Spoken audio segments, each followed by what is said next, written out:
Friends, नमस्कार.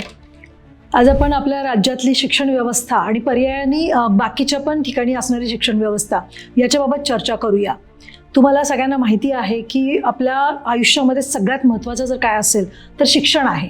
शिक्षण म्हणजे आत्ताच्या युगामध्ये जर आपण बघायला गेलो तर शिक्षण व्यवस्था म्हणजे काय आहे, तर मुलांना दुसऱ्या वर्षापासूनच आपण नर्सरीमध्ये टाकायला बघतो किंवा प्ले स्कूलच्या नावाखाली शाळेत टाकतो. खरं म्हणजे ही खूप मोठी हॅरॅसमेंट आहे असं मला वाटतं. मी तर माझ्या मुलांना कधीही नाही टाकलं जोपर्यंत ते 4 वर्षाचे नाही झाले. आता हे बघा, हा प्रत्येकाची वैयक्तिक निवड आहे की तुमच्या मुलांना तुम्हाला कधी शाळेत टाकायचं आहे. पण ज्या वेळेला मी सोशॉलॉजी विषयाचा अभ्यास करत होते त्यावेळेला मला एक लक्षात आलं होतं की शिक्षण हे फक्त काही तुमच्या शाळेमध्ये नाही दिलं जात. सामाजिक शिक्षण आहे, तुमच्या आजूबाजूच्या लोकांबरोबर समाजामध्ये वावरताना तुम्ही कशा पद्धतीने वावरलं पाहिजे ह्याचं एक शिक्षण जे आहे ते मुलांना खरं म्हणजे घरातूनच आपण देतो. आणि म्हणून मुलांना कमीत कमी 5 वर्षाचं होईपर्यंत तुमच्या मुलांनी तुमच्याबरोबर राहणं, समाजात राहणं, नातेवाईकांच्यात मिसळणं, आपल्या रीतिरिवाज किंवा बाकीच्या सगळ्या गोष्टींची ओळख करून देणं हा सुद्धा एक खरं तर सामाजिक शिक्षणाचा पार्ट आहे. पण तो आज आपण बघतो की कुठंतरी लोप पावत चाललेला आहे. आपण एकच विचार करतो अलीकडे की शाळेत कधी मुलगा जाईल माझा, त्याच्यानंतर तो लवकर कधी मोठा होईल.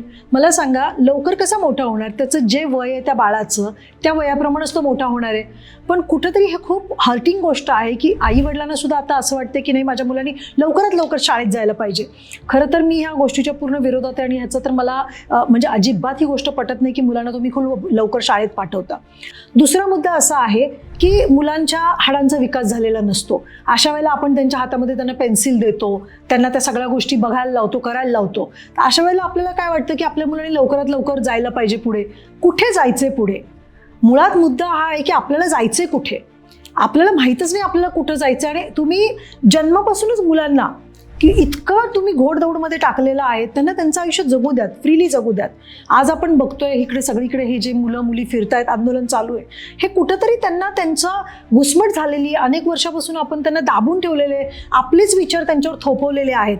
असं कुठेतरी तुम्हाला नाही वाटत का? तर मला वाटतं की आपण आपले विचार मुलांवर थोपवू नयेत आणि जे तुमचं आयुष्य जगायचं राहिले ते मुलांच्या माध्यमातून जगण्याचा प्लीज प्रयत्न करू नका.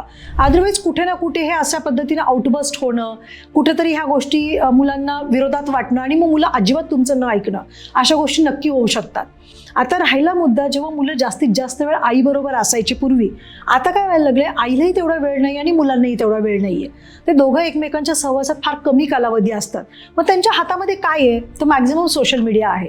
मग सोशल मीडिया असेल, मोबाईल असेल, अशा वेळेला आपण काय बघतो, तर मुलांना ज्या गोष्टी बघायला नको आहेत त्या बघायला मिळतात.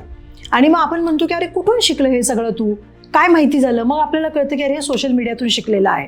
तर तुम्ही तुमच्या मुलांकडे एक गोष्टीमध्ये लक्ष द्या की पहिल्यांदा मुलांना आपल्या घराच्या सगळ्या रीतिरिवाजी शिकवा, त्याच्यानंतर शाळेत घाला. शाळेत घातल्यानंतर सुद्धा त्यांच्यावर बर्डन नका आणू की तुला इंजिनियरच व्हायचं आहे किंवा तुला डॉक्टरच व्हायचं आहे, आमच्या फॅमिलीची ही रीत आहे.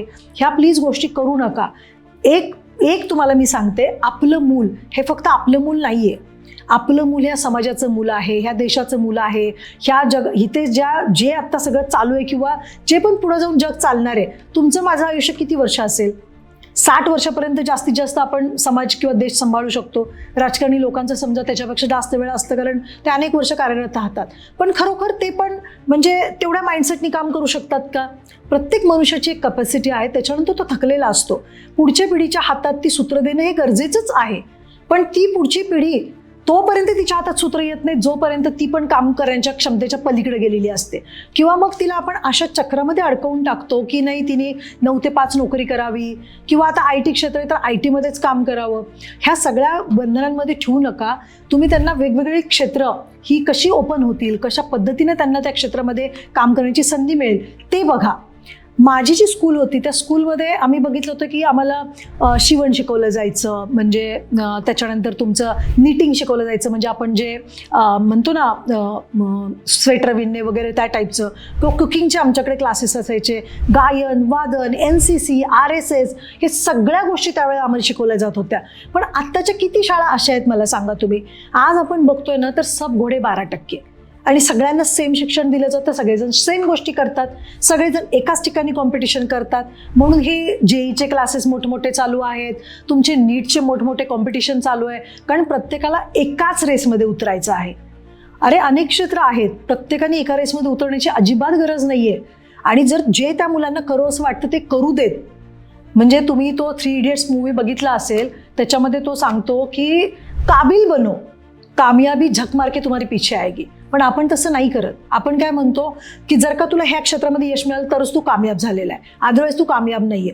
हा जो आपण एक आपल्या मुलांना टॅटू करून दिलेला आहे, तुम्ही हेच केलं पाहिजे, ते करू नका. मुलं खूप काही वेगळं करू शकतात आणि आपल्या देशाला खरंच आज वेगळं काहीतरी करणाऱ्यांची गरज आहे. अदरवाईज जे आपण म्हणत होतो ना, एक 16 कला आहेत, ह्या सगळ्या कला पण हळूहळू कुठेतरी नष्ट होऊन जातील.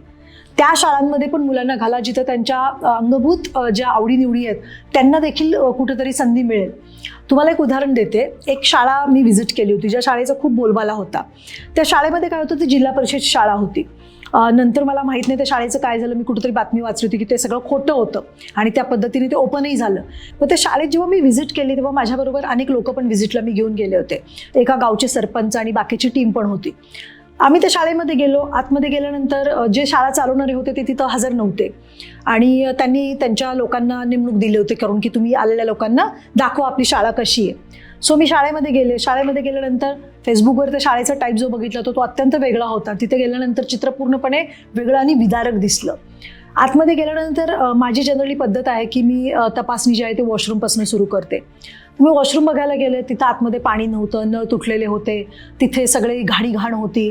त्याच्यानंतर मी दुसऱ्या मुलांना भेटले. दोन मुलांना नेमणूक करून दिली होती. ती मुलं काय करायची की आपल्या ज्या गोष्टी आहेत ते सांगत बसायची. म्हणजे त्यांना एक चावी दिलेला बच्चा असतो तशा टाईपमध्ये. चावी सुरू केली की त्यांचं सुरू व्हायचं की आमच्या शाळेत हे, आमच्या शाळेत ते, आमच्या शाळेत ते.